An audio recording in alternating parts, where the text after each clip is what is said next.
ஆத்தங்கார அந்த புறம் ஆக்கி கொள்ளவா அந்த அக்கறைக்கும் இக்கரைக்கும் கோட்டை கட்டவா மாமன் கையில் பூவை தந்து சூடிக்கொள்ளவா அடி ஆசை என்னும் ஊஞ்சல் கட்டி ஆடிக்கொள்ளவா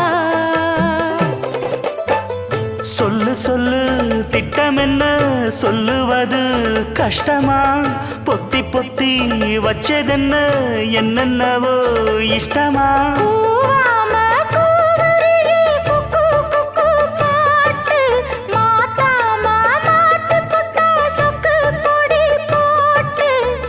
யாரிடத்தில் உன் மனசு போச்சு